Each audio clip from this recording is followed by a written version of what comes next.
NBA DFS show with John Impemba and James Grande.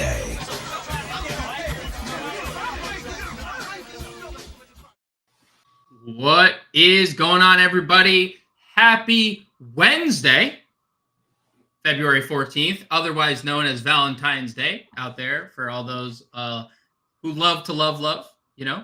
Shout out to Kevin Love, who's also on tonight's slate. I am James Grande, joined by Terrell Furman on today's Fantasy Alarm NBA DFS Playbook show. I know the intro said John Impemba, but, you know, we always have room for the better version of, like, I like this duo better than don't tell John I said that, but this secret is safe with me.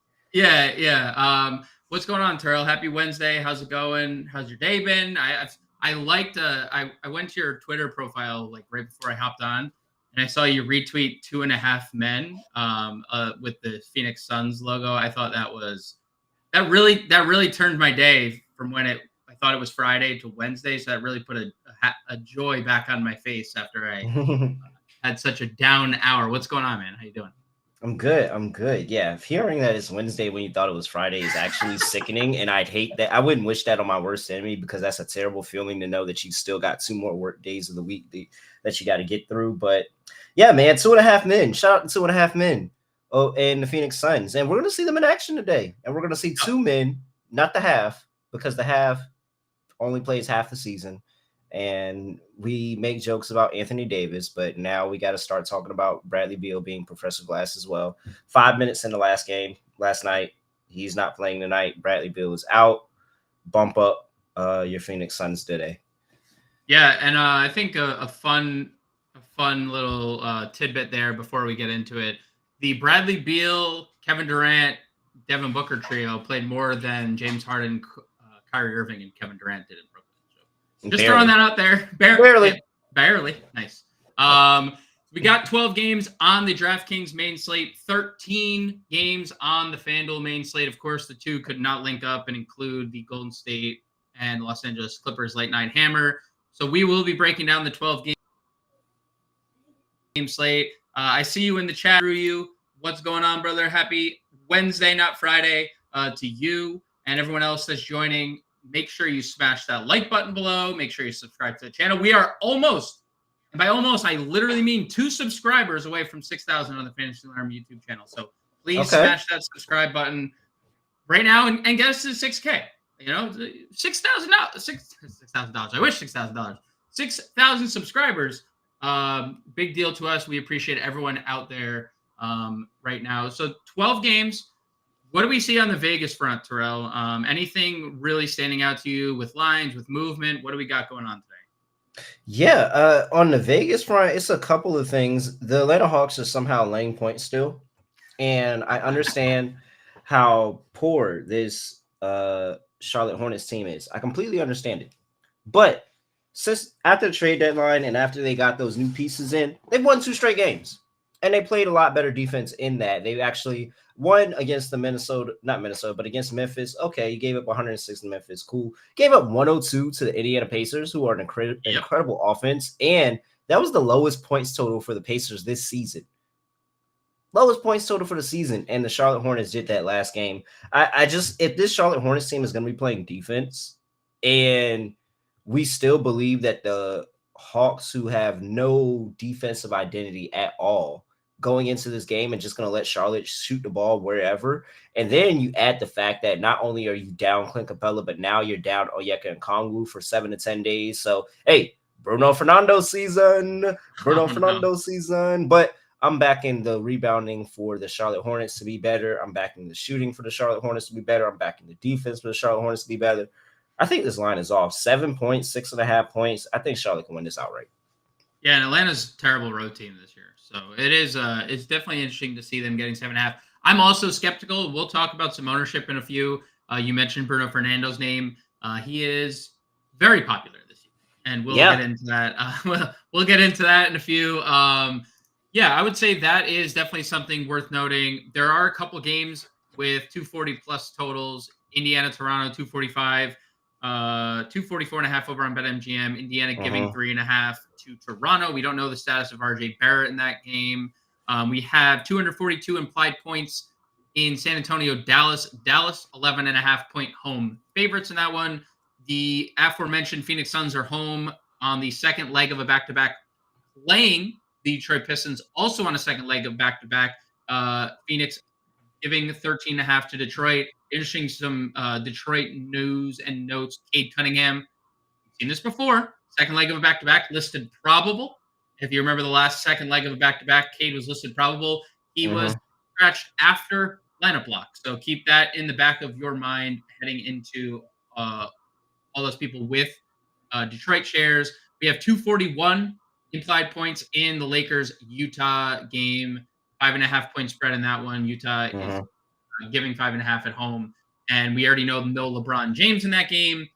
We'll see about AD. Only had to play 27 minutes last night. And you spoke on it. We already spoke on his name. For what Anthony Davis has built as a reputation, we can throw that out the window because this man has played essentially every game this year. I think he's missed Mhm. 3, and he's also in the top 5 in minutes per game. So salute to AD. I assume he's going to play tonight, but we'll obviously have to wait and see what the Lakers news is. Mhm. Are you ready to get into the slate draw? Let's do it. Unless you had anything else to add on that. No, I'm good. Let's go. Let's start off at the point guard position. Again, there are 24 teams on this DraftKings main slate, so a lot to talk about. At the point guard position, we'll just break it down above 9K. We have Luka Doncic checking in at 12-1. He is probable to play. Whether or not he leaves games doesn't matter. He left this Washington game twice, had quite an outing, 26, 15, 11, despite leaving and going to the locker room twice. For two different reasons, might I add. Still played 37 minutes because we know Luka doesn't come off the floor.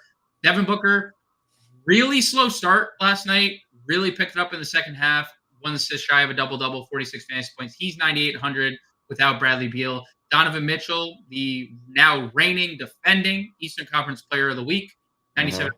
in Chicago, a team that cannot defend the three-point line. Trae Young, 95. Jalen Brunson, 93. Tyrese Maxey, 9K. How are we breaking down this above 9K tier? So, of course, I mean, you can't go wrong with any of these guys. It's just Right. more preference, roster, ownership, salary, all of that. I'm going with my guy, hometown team, New York Knicks, Jalen Brunson, because that last game against the Toronto Raptors was a monstrosity to Jalen Brunson, and I think he deserves better. I don't think that any other star in the league is not getting the calls that he was getting. Well, not getting.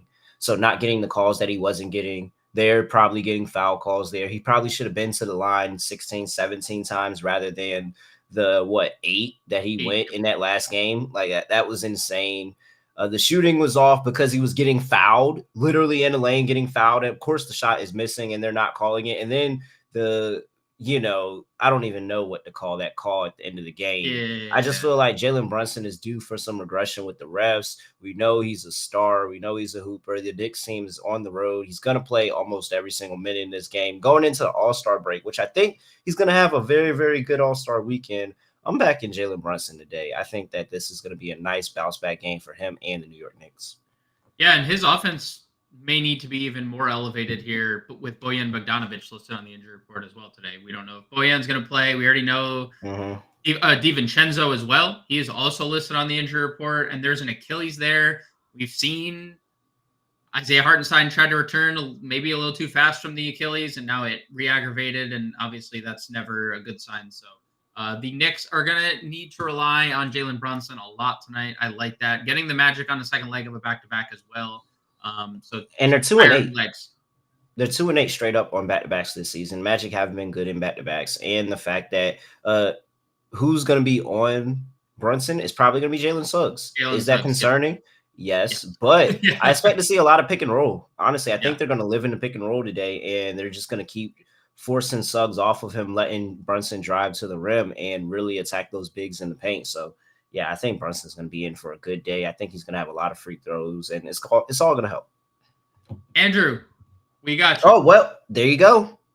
just now from Underdog, Jalen Suggs groin ruled out Wednesday. Boost up your Jalen Brunson. We just talked about Wow. that. Breaking news as we talked about it. Jalen Suggs is ruled out. So now the stock is all the way up on Brunson. I think Brunson is close to 40, 50 points today.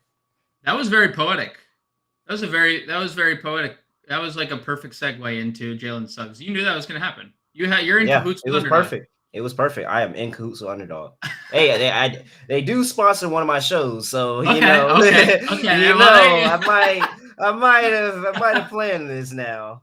Yeah, I mean, Jalen Suggs is an elite on-ball defender. So that is obviously Orlando already has ruled out Gary Harris and also a very good perimeter defender, and they've ruled out Markelle Fultz. So their guard room tonight, Terrell, is now Cole Anthony, who is obviously not playing as many minutes because he can't defend. He only gets extended on nights where he really has it going offensively, as we've seen in recent days. Anthony Black, who, yeah, he's a big point guard, like a big point guard. But, I mean, this is the type of matchup Jalen Brunson feasts on. A rookie who has no idea about all the shifts and fakes and everything that Jalen Brunson has in his bag. This is an elite matchup now that Jalen Suggs was out. Not that it wasn't already, but obviously the Jalen Suggs news it changed it. It changes the game.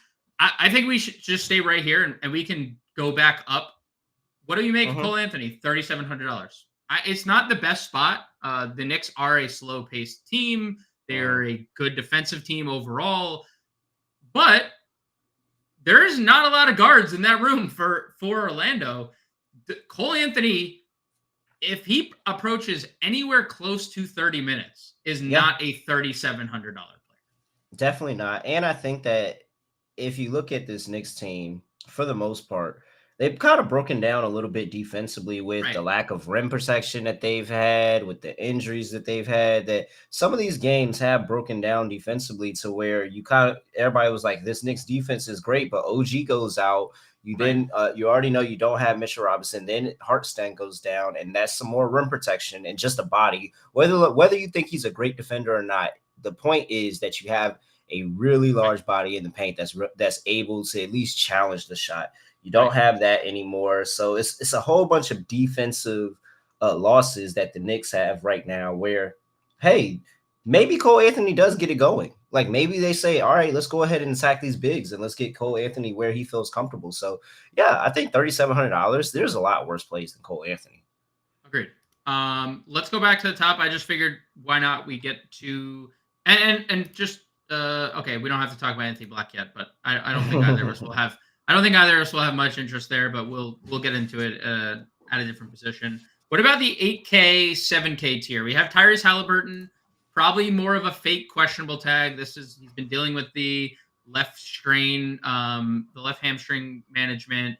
Got to 34 minutes. I think that was a big surprise for me going into. I didn't think we would see that type of run pre-All-Star break. I thought coming out of the break would be a time where we get Halliburton extended, but really elite matchup. Toronto's defense has plummeted since the OG trade. We have under him, Kyrie's also 89, Scotty Barnes 87, potentially without no RJ Barrett. Jamal Murray unlikely to play, so you don't really have to worry about him. De'Aaron Fox coming off a monster performance. Kobe White, Cade Cunningham, Jalen Green, DeJounte Murray. What do we got with this 8K and 7K tier? And I didn't mean to exclude a couple guys bottom sevens because I think there's a lot of intrigue there for me at least. Yeah, no. So I'm more interested in the bottom sevens than the top of the eights, honestly, truly. Like the only reason I have interest in Scotty Barnes is because I think this game is going to score over. And so Scotty Barnes has to have some type of role, but I love Halliburton. I think Halliburton could be in for one of those 13, 14 assist games today. Yep. And so I'm all over Halliburton. The pace is going to be quick, so hopefully he may be able to get a steal in there. That's going to add to the points total. Like I like Halliburton at the top of this list. Not too interested in Kyrie, especially with Luka in the game. Scotty Barnes, he gets the bump because I think it's a high-scoring game. De'Aaron Fox, last night he gave everything. Like this is just a fade of De'Aaron Fox doing it 2 nights in a row. 40 minutes last night. He shot 45% from the field, 41% from three, had 40 points? He had a 40 ball last night. And it was it was a lot. And that is the fate that I had of the Sacramento Kings today, is that I think that the Denver Nuggets just got them at a beautiful spot where they just coming off a back-to-back. They got to travel to Denver and play in altitude after going to war with the Suns before. So yeah. I got to fade De'Aaron Fox just because of that. But the bottom half of the 700s, Tyler Hero against a poor Philly defense right now. Yes, absolutely. Yep. I love that.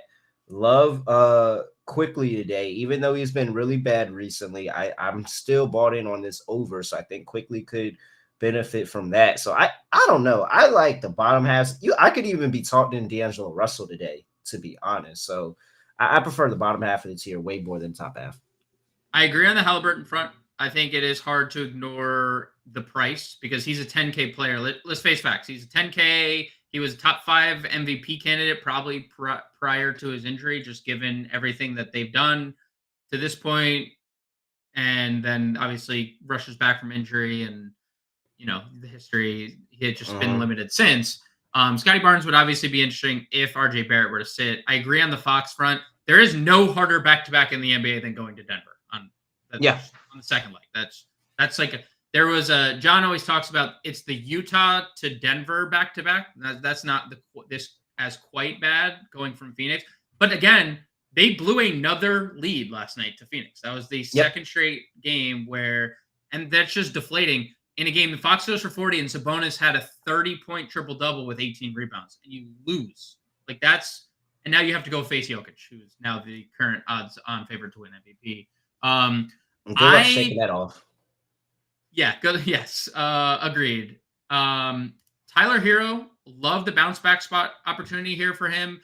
It was Bam, Duncan Robinson, and Nikola Jovic's night last night. They didn't need him. Salute to those three. But it's not lost upon me that Tyler Hero still leads this team in usage rate ahead of Bam Adebayo when Butler, Rozier, and Josh Richardson are off the floor. It's not lost on me that you already mentioned it, but Philly, in the 7 games since Joel Embiid went down, is 29th in defensive rating. 29th. There's 30 teams in the NBA. Adam Silver has not expanded the team to Las Vegas yet, so there's still 30 teams. The last I checked, they're 29th defensively. So I'm definitely interested in some Hero. There's shootout potential in that game. We saw what Miami's offense can look like with Bam as the hub and them spacing the floor around him last night. I actually do love D'Angelo Russell. And he has specifically been great when LeBron's been off the floor and he's playing with AD. Because it's a different type of flow for D'Lo. Where LeBron is a ball-dominant player, AD is he's still going to be in the post, but AD is a very good passer out of the post. He's a very good screener. And these aren't things. Do we have news? I saw that was the on the Russell Westbrook face day where he got that stupid interview question. You just gave me the Russell Westbrook kind of what is the news that we just got from Underdog? Oh, it's the Orlando Magic starting lineup. Caleb Houston. Anthony Black and Caleb Houston in the starting lineup. They just do not. They're free Cole Anthony, dude. Free Cole Anthony. They will just not play Cole Anthony no matter what. Yeah. Poor guy. We'll get into the other Magic at a later position because but D'Lo, back to D'Lo again. He's been a great pairing with Anthony Davis this year. We just saw this matchup in mid-January, and if you remember in that game, LeBron sat, AD played. AD did go like 4 of 20 in that game, but he triple-doubled. D'Lo had 39. Yeah. 39, and he had 62 DraftKings points. He averages just under 1.3 fantasy points per minute without LeBron James on the floor this year. I'm all in on D'Angelo Russell. Like, I get it. 31 minutes. Dinwiddie played 31 minutes last night. But Darvin Ham came out and said that he's willing to play all 3 guards together. So, like, it's pretty much set in stone that there's not I don't think Russell's going to lose much time, if any, to Spencer Dinwiddie, especially if they go to this 3-guard lineup, especially without LeBron. So I am in the utmost thinking that D'Angelo Russell has a ceiling game tonight. Under 7K. Let's just spitball some names under 7K at the point guard position that are catching your eye. There's Austin Reeves. There's Jaden Ivey, Amen Thompson is here at 6,500. What do you got under 7K here? I like Devin Vassell going up against Dallas. I think that's a pretty solid match. I'm now slightly concerned. So this is a like, not a love, because Dallas has been better defensively recently. But if we just think about the backcourt and Luka and Kyrie Irving, and I mean, we'll see about the rim protection, but Devin Vassell really doesn't have to slash to the rim. Like, he really can shake and bake, get to his spot in the mid range, and be able to cook. He scores from all three levels, and so that's one of my guys. I'm very, very high on Devin Vassell, and truly believe that if he was on a championship contender, he would be in a 6th man of the year or something like that conversation. So Devin Vassell, big on him, and I think that's really in that 6K tier, kind of where I lean. It's a little bit more on Devin Vassell, but not the best tier. Cade Cunningham looks like he's going to play, so a little bit of a downgrade to Jaden Ivey here. Agreed. I'm happy you did say looks like he's going to play, because that is never confirmed with the Detroit Pistons on a back-to-back. We just saw that not too long ago. So as of right now, Cade Cunningham is listed probable. Let's get to the chat a little bit. OS, stay put. We'll talk about Jokic when we get to the center position. He is the cover of my playbook over on FantasyAlarm.com today, so I personally don't. I probably won't be fading him, but we'll talk about that when we get to center. 420 with me, talking about something up your alley here, Terrell. How about the Knicks, Heat, Lakers, Clippers money lines tonight? All underdogs. What do you think of those? What do you think of that? Knicks, Heat, I like Lakers, Clippers. I like the Knicks. The Heat game against 76ers, I think, can go either way. The Heat as dogs are just a system play, so I wouldn't be mad at anybody for taking the Heat. I absolutely hate the Lakers. I think that you should absolutely bet Utah -5.5. That is one of my best bets for the day. Lakers plus travel, going to altitude in Utah against a Utah team that already gives them troubles. No LeBron James. I think Utah is going to bury the Lakers tonight on a back-to-back. So, and then the Clippers, it's no Kawhi Leonard. It's hard to take the Clippers without Kawhi Leonard. I got to see what this team looks like without Kawhi Leonard, because they've been 2-2 this season without him in the lineup. So I'm not really feeling the Clippers. The underdogs, you didn't even say the two underdogs that I like the most, which is crazy. I like the Pistons and the Hornets. Those are the two underdogs I love the most, the Pistons and the Hornets. And the Wizards. Forgot to throw the Wizards in there. To the Wizards, who have been really good under Brian O'Keefe. Shout out to Brian O'Keefe for changing the culture there. They've been good defensively. Defense has been good. They've been covering games. I mean, if I sat here and we had a money line round robin between the Wizards, the Pistons, and the Hornets, that's going to pay you insane.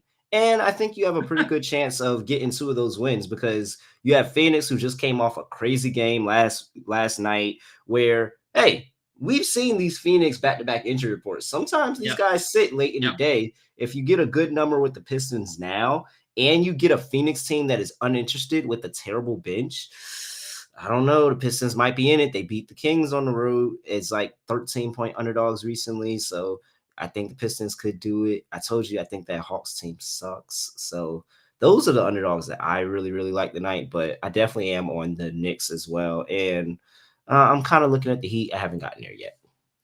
What's good with you, Mr. Polo Cash, a.k.a. Hidden Dart? Salute to you, always in the chat. Andrew asking about the Memphis guards.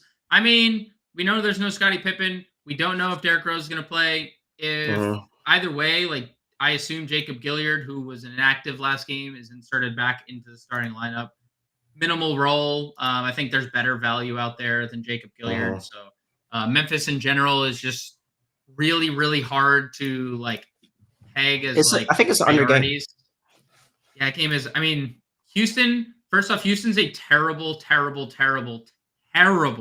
I can't preface that word enough. Road team. Terrible on the road. They cannot play basketball away from Houston. There are reports Jordan Goodwin is available to play. Now, it wouldn't even shock me if Jordan Goodwin started in that game. He is only available on FanDuel. He's not available on DraftKings. He's 3,800. If Jordan Goodwin were to start, I wouldn't hate the play, but not like I'll say this. I in that tier range, I prefer Cole Anthony over all of those guys. Agreed. Fully agree. And on DraftKings, and we could just spitball a couple of value point guards here. I love Tre Mann. I love the usage for Tre Mann in the last 2 games. I have already publicly tweeted, please shut down LaMelo Ball for the year and let Tre Mann cook. Former first round pick. I mean, they're calling it like tendonitis basically in LaMelo Ball's ankle. Yep. That's not what it was, right? And now it's shifted to tendonitis. What is the point of worsening that injury when Charlotte's as bad as they are? See what you got in Tre Mann. Almost back-to-back double-doubles, fell 1 assist, 1 point, 1 rebound shy in back-to-back games. 27 to 34-minute jump in the last 2. And you've already talked about it. Atlanta is not a good team. They're bad on the road. They're bad defensively. They're a very, very fast-paced team, and Charlotte is not. So this is a really good pace environment for Charlotte. Tre Mann at 5K is one of my favorite plays. He's actually even the cover boy of this show. I like Tre Mann so much, I cover boyed him on this show today. So I'd rather get the Tre Mann. Is there any other? I guess we have to talk about probably Keontae George, right? $4,200 starting. Yeah. Will Hardy has already publicly said, like, it's Keontae George time. Obviously, he was terrible in the Golden State game. We know this Will Hardy is a better matchup. Yeah, this is a better matchup. And I will say, like, Will Hardy has been very fluid with minutes all year long. It doesn't seem like that's going to be the case with Keontae George.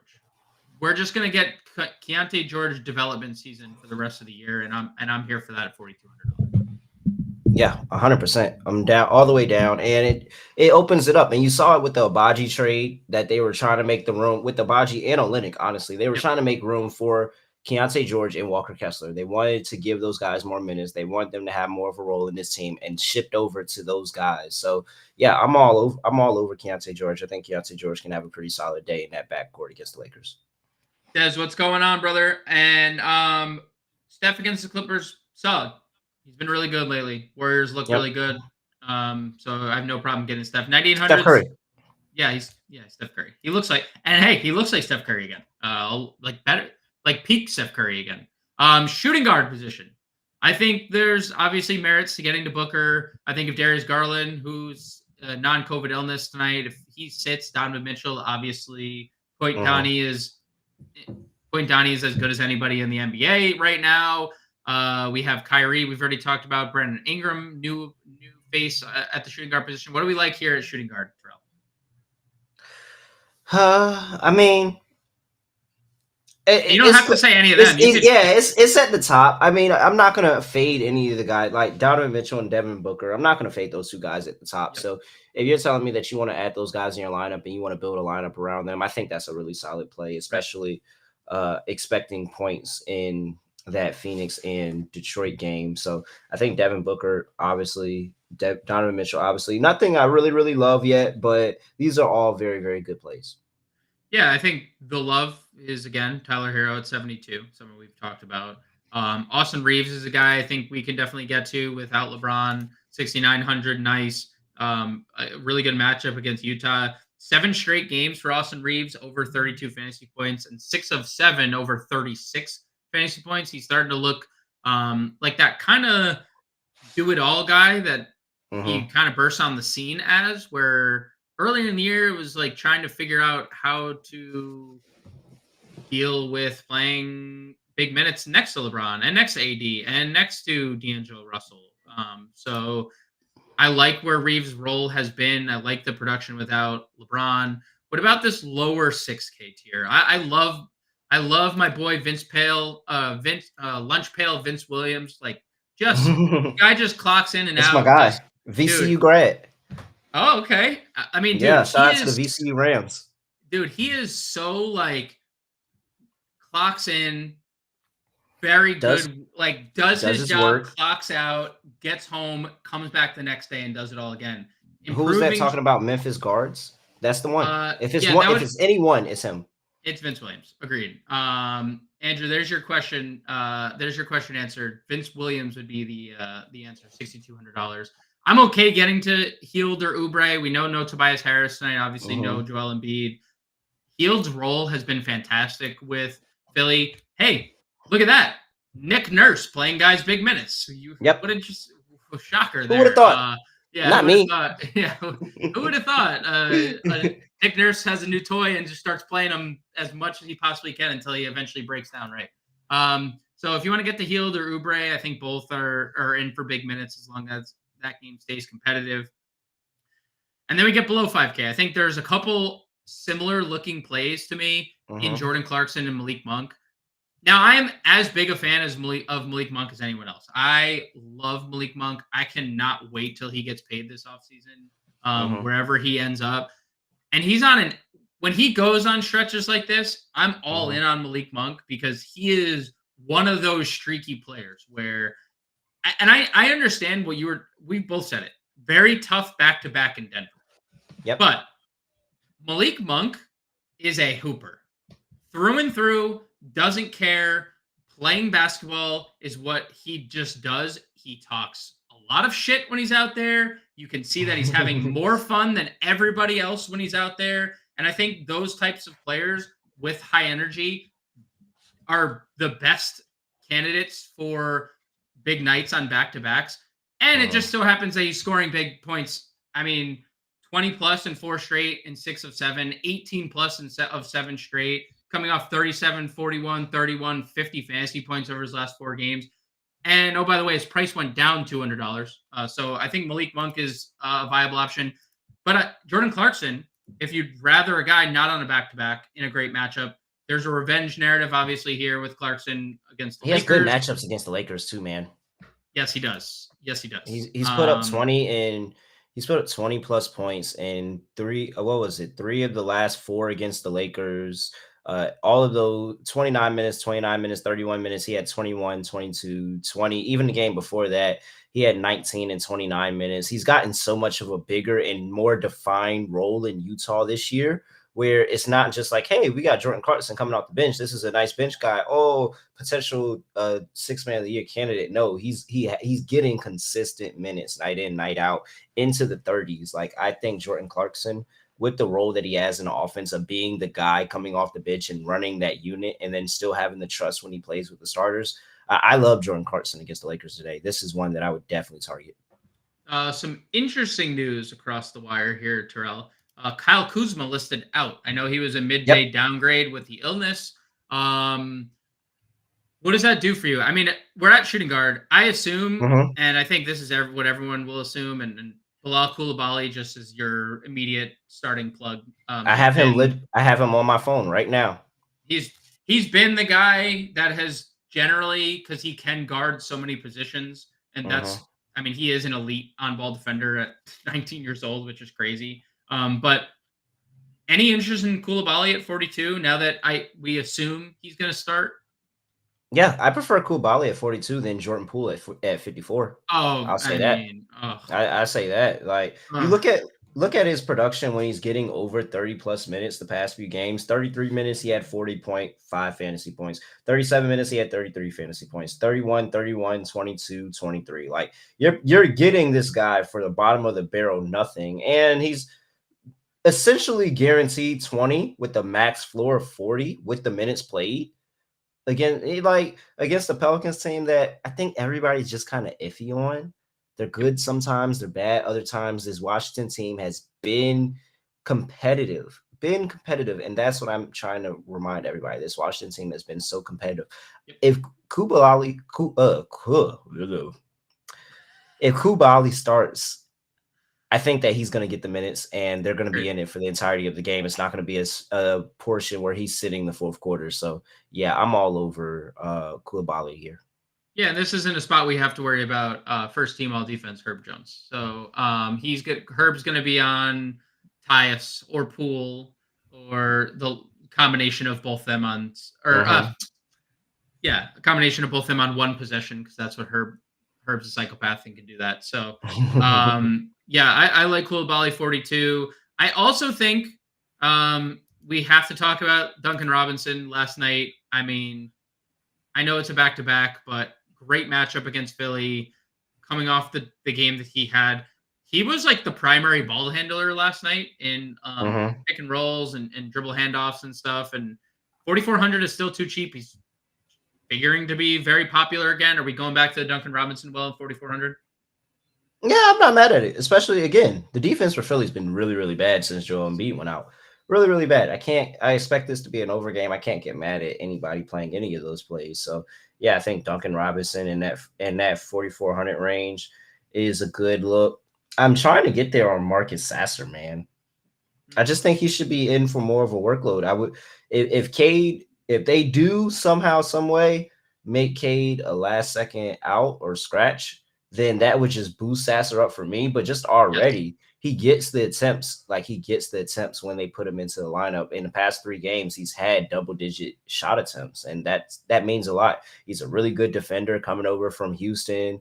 And so I think that Marcus Sasser really could be interesting in this game with the fact that, hey, if it's a blowout, he probably plays more minutes. If it's not, I don't think that really does anything for his minutes as well either. And he's going to play defense. A couple more names, and we'll move on to small forward. Only reason I'm bringing up Alec Burks' name is we just got Knicks news.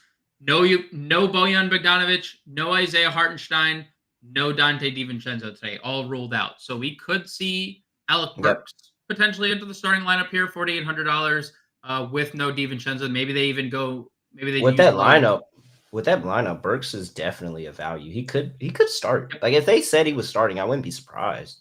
I wouldn't either, because I would assume they still want to bring Deuce McBride off the bench and stagger him and Jalen Brunson, right? And then you could play them alongside one another at some point. But I assume McBride is still your backup point guard, and then you just get the Hart, Precious Achiuwa, Jericho Sims starting 5 that you got. I honestly don't think it matters. Both of these with those injuries and with Tibbs, both of these guys are playing 30 plus. They're playing 30 plus. You're absolutely correct. So if you want to get to McBride or Alec Burks, by all means. I think Phoenix starts Eric Gordon tonight. Maybe they start Royce O'Neal. We'll see. But if Gordon starts, $4,700, pretty good value. Let's head to small forward, where Jason Tatum resides. He broke the slate last night, 31 actual at half, ended with 41 and 75 DraftKings points. He is still 9,600, same exact matchup as it was yesterday. Sans Ben Simmons, so boost for Tatum to avoid the Ben Simmons defense at any point. We have Miles Bridges, $8,800. He has looked really good alongside Tre Mann on the court. Scotty Barnes, $8,700. Lauri Markkanen, $8,200. Brandon Ingram, $8,100. Anything that stands out to you above 8K, or are you more so looking into this like mid-tier value range at small forward?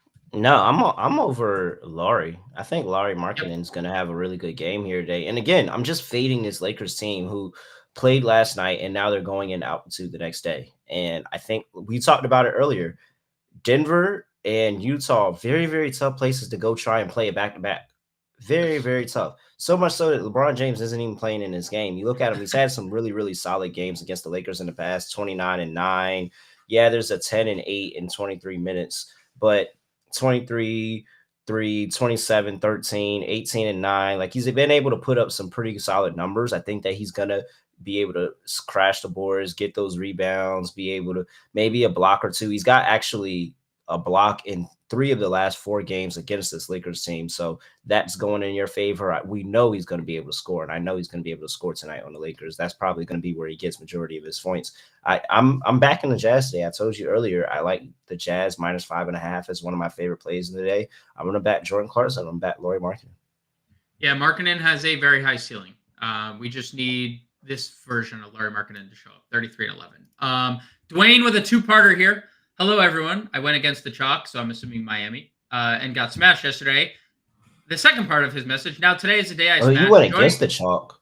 Yeah, if you went against the chalk, you should have won pretty nicely because everybody, and I mean everybody, was on the Pistons yesterday.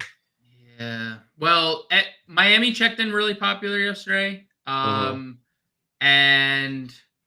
you know, they were pretty good. Like I did get a low on Bam.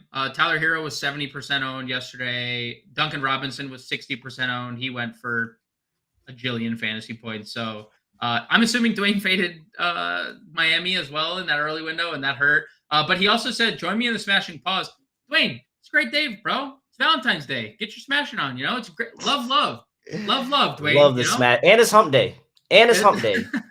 No, it's sad because I thought it was Friday. Don't remind me. Let's continue down small forward. Let's move down small forward. Franz Wagner, $7,200. Still think that's too cheap. Don't know who the Knicks are going to really throw at him with. I mean, it's going to be Josh Hart, most likely, just given their lineup construction here. But good matchup for Franz at 72. Don't love that Brandon Miller can't stay out of foul trouble, but here we are, 7,100. It's a great matchup against Atlanta. Dude, no Kuzma, Denny Avdia. Yo, he's a double machine. Dude, he's been a monster lately. I try to tell people, like, he's one of those guys that just every point in the season, he just wakes up rebounding the basketball, remembers that's a focus of his, and he just turns on doubles out of nowhere. Yeah, I think this is a great matchup for Denny Avdia today. Yep. If you think that this game can stay competitive, possibly the chance. I think the Zion tag is fake, but if Zion sits, like, obviously that's even better for Denny, not having to guard Zion at any point tonight. So 6,400, 34, 39, 42 minutes. That's something that had not been there for Denny until Brian O'Keefe showed up. So great to see the minutes and the production following. No Kyle Kuzma tonight. Lenny, love Denny Avdia if that game can stay competitive. Josh Hart, 6,300. I mean, the Knicks, all he does is complain about playing 40 minutes, and then he plays 40 minutes. So assume that Josh Hart is once again going to play 40 minutes. He is guaranteed. Just pencil him in for 10-plus rebounds. It's just what happens after that is your value because he's 6,300. If he actually makes shots, which he has not done a lot this year, then he'll end up smashing. And if he doesn't, well, you get the 25 fantasy points at 6,300, and that hurts your pocket. So depending on what version of Josh Hart, the scorer, shows up tonight will depend on his output. What do you think of Michael Porter Jr. getting Sacramento's second leg of a back-to-back? No Jamal Murray, no Kentavious Caldwell-Pope. Any interest in Porter at 62?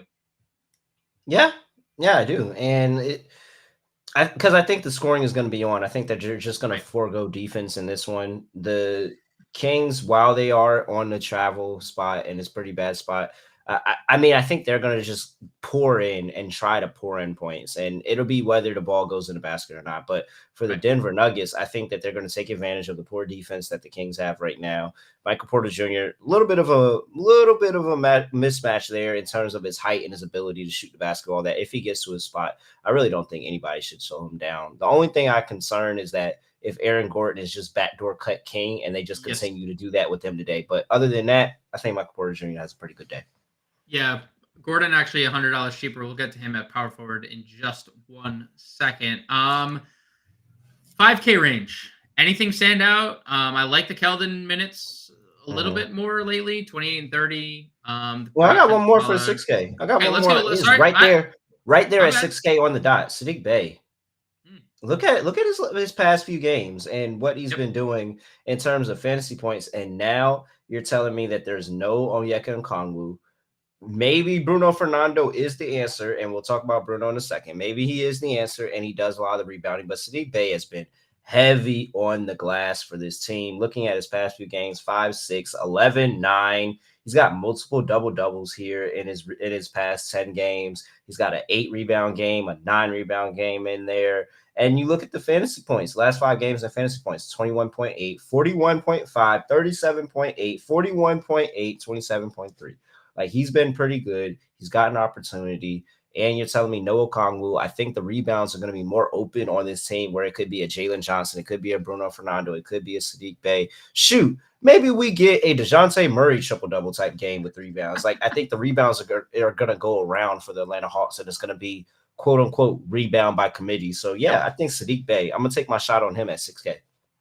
Yeah, I think, and we could just get into it now, I do think Fernando starts. Yeah. I don't think there's a scenario where he closes this game. I don't think there's a singular scenario where he closes and it's Jalen Johnson's closing at the 5, where it's Tre, DeJounte, Jalen Johnson, Sadiq Bey, and one of DeAndre Hunter or Bogdan. It's just depending on which of the two is playing better. Which is, to your point, I mean, Sadiq is going in that scenario, has to crash to the glass as much as he has, if not more, without a traditional center. So I do think Sadiq Bey is going to continue playing monster minutes. Just didn't make shots last game, didn't do enough to get there, but had been on a little bit of a heater in the 3 games prior, 41, 37, 41 fantasy points. So I'm with you on the Sadiq Bey front. Didn't mean to skip over him. Just so many names. There's just so many. What else do we got at small forward? Anything else to you like specifically stand out? Whether it's 5K, whether it's under, like what do we got? The rest of small forward position. Let's see here. Looking at some value plays. Rui Hachimura is interesting with no LeBron. We've seen him kind of come up big, and again, I think there's going to be points in that Utah game. It's kind of trended how these two teams have played each other for the most part. It's always been points. And I gotta point my guy out, especially because recently he's come under fire. CJ Stroud pointing out how he gave him 40. I know, dude. Amy Jaquez Jr., you got to go out there and get your face back because football player gave you 40 in high school. I know it was a long time ago, but now everybody's talking about it and publicity. Everybody's talking about it. You got to get the last word. Go have a great game tonight. Amy Jaquez Jr. Yeah, and he was trending towards like mid-30s minutes despite coming off the bench, but obviously the blowout was a factor and he lost out a bunch of time at the end of that game. That it does bring us to a question that we have about Miami from our boy Cracker Jack, basically talking about Jovic starting last night, and I did the same thing. I pivoted to Nikola Jovic last night as well. But the question is, with Cole Anthony not starting, does that impact how much you like him? What say you, Tre? Like, how would you assess Cole Anthony, specifically DFS related, without him starting? I don't think it really means too much because he can still get 30 minutes coming off of the bench. Like at the point, it doesn't matter if you're starting or not. We want the total minutes, and that total minutes you want to get as close, if not over 30 as possible. And it seems like with that lineup, it honestly just seems like they're kind of trying it out with Caleb Houston, and they're trying it out with Anthony Black, and they're trying to commit to slowing down Jalen Brunson. And they're saying, well, we were going to use Suggs. Now we don't have Suggs. So we're going to throw out Anthony Black out there, who we drafted because of his defense. We're going to throw out Caleb Houston there, who is a long body, has a lot of length. We're going to try to throw different looks at him. And so we'll see. He could very much start torching them. And then they just decide, all right, well, we can't stop him. If you can't beat him, join him. So we're just going to throw our other high-scoring guard out there that can hopefully go out there and match him point for point. Right. So, yeah, I still like Cole Anthony today. Is it a little, depressing he's not in the starting lineup? Yes, but I don't think that's a total L for him. Like, I think he could still have a nice day off the bench.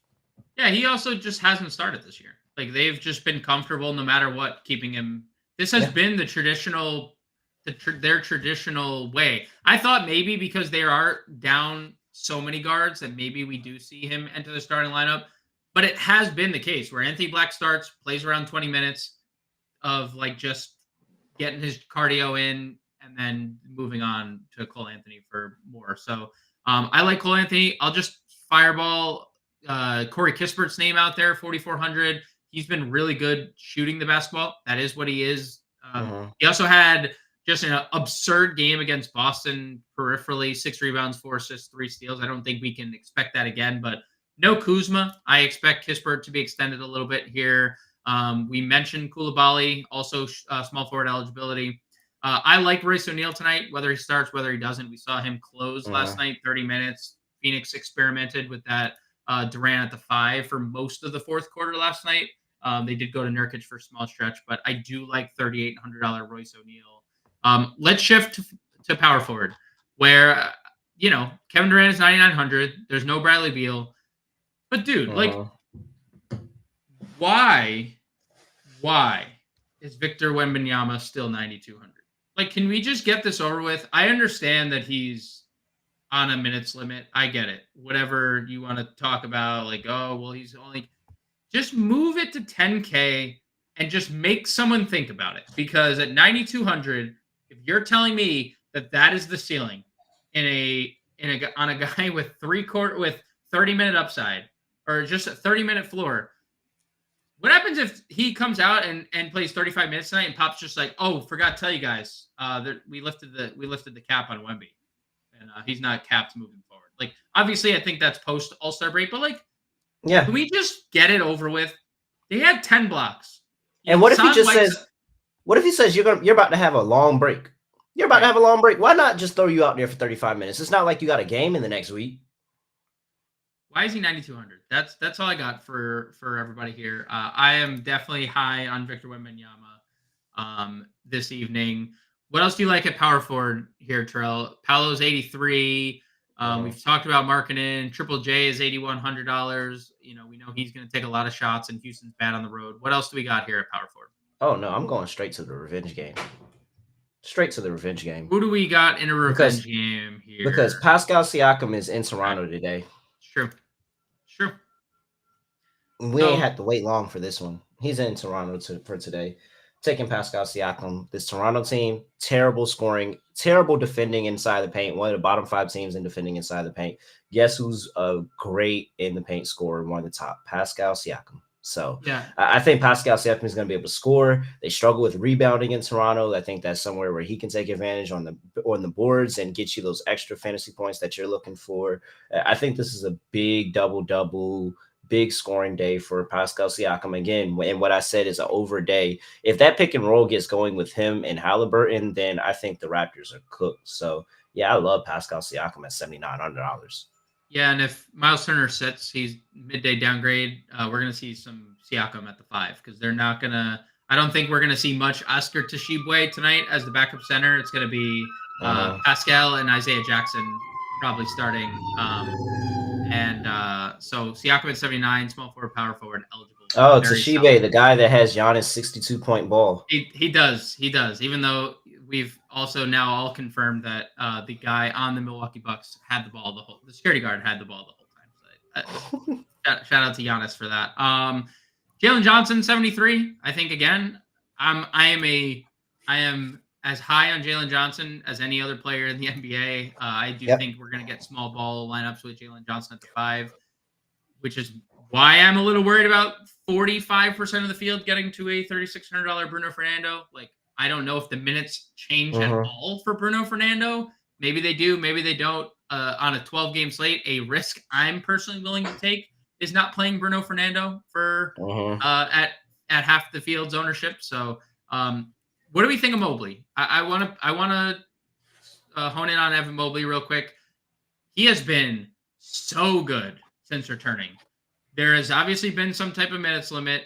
Do we think he's extended? Do we think they wait till after the All-Star break? Any limitations getting to Mobley, considering he's not playing over 30 minutes?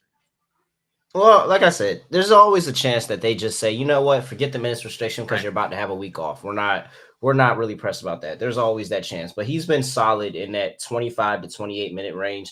And I mean, you're getting about 40 fantasy points regardless. So I'm not telling you to back off Evan Mobley at this price, not at all, because there's a possibility that he could get more minutes. And even if he doesn't get more minutes, he's showing you in his last 5 games, 44.5, 36.3, 36.6, 36.5, 37.5, 46.5. And for just good measure, there's a 48 in there as well. Yep, just the cherry on top for Evan Mobley. I agree. I am in on Evan Mobley. Aaron Gordon, 61, someone that both you and I mentioned. I think he's over fantasy point per minute this year without Jamal Murray. I like that spot. Jabari Smith, 5,800. He's been running well, playing a lot of minutes, even with Şengün back, still got to 38 minutes. Still no Van Vliet, no Tari Eason. So I think you get to some Jabari Smith. What do we like under $5,800 in Jabari Smith? Anything that stands out to you? Under $5,800. PJ Washington is interesting. I don't think I'm there yet, but it's interesting.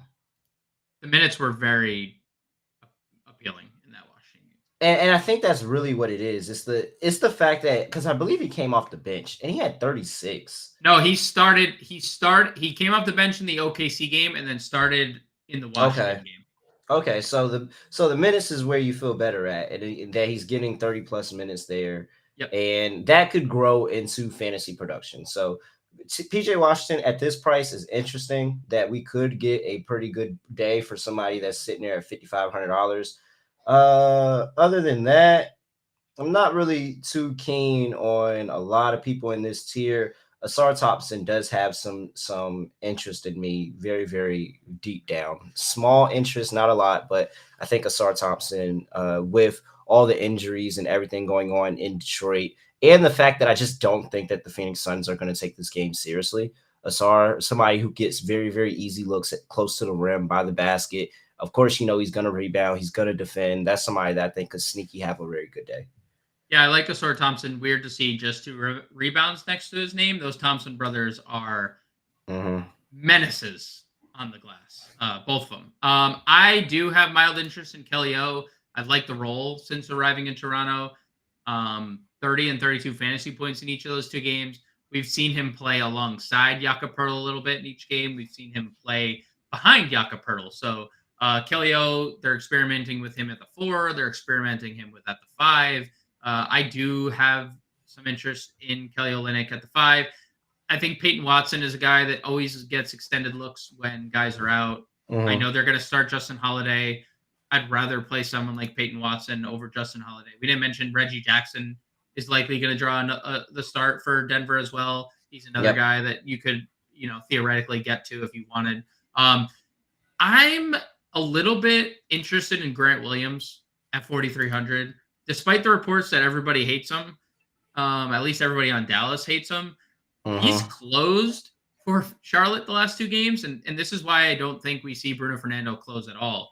He's closed over Nick Richards in back-to-back games, and if that's going to continue to be the case, like Fernando's not on the floor. It's just Jalen Johnson on the other side, go guard Grant Williams. But dude, Grant Williams, this is perfect for Grant Williams, who thinks he's better than he is, right? He thinks he's Draymond with like the talking, and he thinks he's like that small ball center that can facilitate and do all this stuff, and that's why he wanted to be paid from Boston. And they were like, nah, actually, we're just going to send you away. He could do that in Charlotte. He has the freedom to do that in Charlotte, and he's been pretty good. Mild interest in Grant Williams at 4,300. Yeah, very mild interest. But I think that, if he's getting 30 plus minutes, why not at this price? At this price, the guys that you're seeing are not getting 30 plus minutes. So if he's getting 30 plus minutes, even though he's coming off the bench, it seems like he's getting 30 plus minutes. He defends. So that means that he's going to be in the closing unit. He's able to spot up, shoot. He's able to rebound and do all this grunt work things. At this price, maybe you don't get a crazy fantasy day, but it's still really, really good. And it gives you a solid floor. I think that he has a very, very solid floor, and the ceiling could be massive because of the minutes he plays. Yeah, and if you play Grant Williams, that will get us someone like Nikola Jokic at 11.3, who averages on the year 2 fantasy points per minute without Jamal Murray and Kentavious Caldwell-Pope. So if Nikola Jokic, for context, easy math here, plays 35 minutes tonight, per his average, he will score 70 fantasy points. And that is just, that's not factoring in him having like a ceiling game or playing 38 minutes, which we've seen Jokic do at times. So just throwing that out there. He might want to get back after Sabonis gave him the business a couple nights ago and took the triple-double lead away from him. And there's no Jamal Murray. Obviously, we've seen Jokic be super aggressive. So back to the question we had earlier about fading Jokic. I am personally not fading Nikola Jokic. He is at the top of my board in terms of spend-ups. He's my number 1 priority spend-up ahead of Luka. So are you in agreement here, Terrell? I am. I think this is a very, very big Jokic game. I told you earlier. Well, I didn't say it here on this show, but the Denver Nuggets, one of my favorite plays, and I said it, I was talking about it because the travel, the amount of energy that the Kings expended last night, I just don't think that holds up for another 48 tonight. I think that it's going to be a drop-off, and Jokic is going to kill them. So, yeah, I'm all over Jokic today. I think he has a great day. Yeah, and bad defensive front court. Bad defensive team in general, Sacramento is, but Sabonis, power forward by trade, center by trade. I guess that's a good way to put it. Rest of the center position, I wanted to bet a Bam triple double yesterday, and I was very close to doing so. Bam as the hub is so elite from a fantasy standpoint. There's everything, every stat. Per dollar, I said this yesterday. Per dollar, he was my favorite center on the board. Per dollar, he might be my favorite center on the board. Like, it's hard to put him ahead of Jokic for me, but also he's $2,000 cheaper than Jokic. So if you want to save $2,000 or $3,000, math is hard, even though I just did math. If you want to save $3,000, I don't think it's a terrible idea if you want to play Bam against 29th ranked defense without Joel Embiid this year. Yep. I'm in agreement with you. And I actually don't like playing Bam ever. I don't like taking Bam props because Bam always lets me down. But this is a really good matchup for him. One team that I hate, but I think this player has a pretty good team, is the Boston Celtics. And the news just came across. Jaylen Brown officially ruled out for the game today. Okay. Kristaps Porzingis should be looking into an extended workload today. I think that he has a pretty solid matchup against the Brooklyn Nets. I don't think anybody really matches up with him in terms of stopping him from scoring. And now you just opened up a whole new lane of usage and opportunity with Jaylen Brown being out. Porzingis is an upgrade. Derek White is an upgrade today. We should see some more points being scored outside of Jason Tatum, because he had 41 the night before. Look for his assist to be more live today and him to get other people involved as the Nets try to crash down on Jason Tatum more. So I think that Kristaps Porzingis should have a pretty solid day. Down 2 of their top 6, because Al Horford also was ruled out earlier in the day, as we've known Boston not playing Horford on back-to-back. So what do we assume? Hauser is your 5th starter in this spot? Fill in for Jaylen Brown. I mean, Porzingis obviously fills in for Porzingis back to his starting role. Yeah, I think it's Hauser. Probably Hauser, right? It's probably Hauser. Yeah. Sam Hauser is $3,500 for those asking. No one is, because he's been terrible as a starter this year. But he is $3,500. Is going to start. Can space the floor moderately well. It's 41%. Everybody keeps waiting for the big Sam Hauser game, and it just doesn't show up. Especially when he starts. I try to tell John this every time we do the show, like, especially when he starts, he just doesn't fit their starting lineup. So if you want to get to Hauser, by all means do so. You brought up the Derek White point. 11% usage bump for Derek White, sans Al Horford and Jaylen Brown this year. So Derek White's season in full effect. It seems like that's the play. Derek White is a maniac, 1.56 fantasy points per minute. Terrell leads the team ahead of Jason Tatum. So some food for thought for those looking to pivot to some Boston tonight. Will mind you, home and home with Brooklyn. This is the second leg of a back-to-back. Keep that in the backs of your guys' minds. Let's pivot back to center. I do like the Porzingis call without Jaylen Brown. 1.17 fantasy points per minute, 26% usage for Kristaps Porzingis. No Horford, no Brown on the floor. Anything else really? I mean, Precious Achiuwa, 6,900. Yeah. That's literally the name that I was sitting there looking at. Precious Achiuwa, 6,900. Nice. He's going to grab 15 rebounds plus, just given what New York has. He's going to play 40 minutes. Pencil that in. He's going to be a maniac defensively. He's going to be a maniac on the glass. For me, it's just the inconsistencies with the offense. I think double-digit shots are much in order. We've seen the shot volume drop off with Bojan the last couple games. Bojan's not there.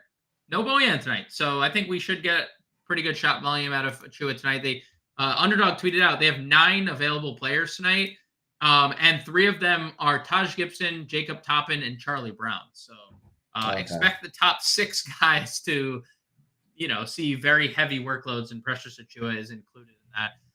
Anything else? Like, Turner is in a good spot, but we don't know if he's going to play. If Turner doesn't play, Isaiah Jackson tonight is free. Isaiah Jackson, did I scroll past him? I did. He is $3,700. Like, I assume Isaiah Jackson were to start if Miles Turner were to be ruled out. Paul Reed's going to start, but pretty tough matchup against Bam. Nick Richards is going to start. Not sure he's going to close. Here's something that I'm really interested in. I've loved Marvin Bagley in Washington. He's been really good, man. He has been really good. And his dad has been telling us this for a long time. His dad has been screaming it from the rooftops on X, formerly Twitter, for a long time. And no one other than his dad believed him. but he's been undeniably good when he's been extended. 28 minutes in his second game back from injury after he was struggled and was also back from injury in that first game against Philly. Now they can't go small with Kuzma, right? Like that was an option that Washington has deployed. Dude, this is 30 plus minutes, a 30-minute double-double waiting to happen for Marvin Bagley at 5,300. I think he's one of the better per dollar centers on the board. And I can't believe I originally went past him. I'm mad at myself for that. Yeah, I'm with you. And you look at what the lineups that New Orleans will play. Valanciunas isn't the hardball center anymore. He's getting about 20 plus minutes, like 20, 25 minutes, maybe even that. Like it's been him and Nance. And so if you're telling me that you're pairing Nance up against Bagley's going to dominate on the boards. He's going to dominate on the boards. He's going to set up in the post, and he's going to be able to go to work, and they're going to find him. So I think Bagley's going to have a pretty solid day, honestly. Yeah, I agree. $5,300, really good price. No Kuzma. We should be in for some big minutes. And if you remember, the first two games he played in Washington post the trade, 40 minutes, back-to-back 20-point double-double. So he has that type of ceiling in his bag. Anything else at center? Are you ready to get out of here? Last thing, Daniel Gafford. Got to mention Daniel Gafford. No Derek Lively. Gafford is an autoplay. So Lively has been listed questionable. So there is a chance that he plays. It is definitely worth noting that if there's not a Derek Lively sighting tonight, we saw Daniel Gafford enter the starting lineup. And I mean, just Luka's looking at him. Yeah, like, dude. A nice piece of steak. Like, oh my gosh, man, dog. He does everything he needs to do. Great trade by Dallas. Amazing trade. Yeah, by Dallas. Agreed. Because now you have two pick and roll partners with Luka, no matter what it's Lively, no matter it's Gafford, that are just rolling to the rim and catching. And that was the issue. That was the issue is that when Lively went off, and Lively's still kind of figuring it out, but Lively's still kind of figuring it out. Kleber doesn't know what he's doing. Powell doesn't know what he's doing. No, none of their bigs knew what they're doing. Daniel Gafford knows how to run a pick and roll. I mean, it gives Luka a bump up because Luka's assists are going to get a bump up. So, like, it gives Luka a bump up. It gives Gafford a bump up. It's a perfect trade thus far. Trade thus far. I mean, Luka 15 assists last game. I think his first, 4 possessions were lobs to Daniel Gafford and PJ Washington. So, if one guy's giving you 4 or 5 assists, then you're golden. Yeah. Yep. All right. Well, good stuff. Nothing else on the injury front. Alex Caruso, game time decision. Cam Johnson will have a minutes restriction, but if we've learned anything by now, don't listen and don't believe anything Jock Vaughn says, because anything Jock Vaughn says is liable to not come true. Also, like Dorian Finney-Smith out of the rotation randomly last night. I mean, it was just an absolute mess. Any final thoughts before we get out of here, Terrell? Salute to you for joining me again on this not Friday, which I'm super sad. I'm still going to just keep harping on because I'm super sad about it. But any final thoughts before we get out of here? No, man. It's a lot of games right before the All-Star break.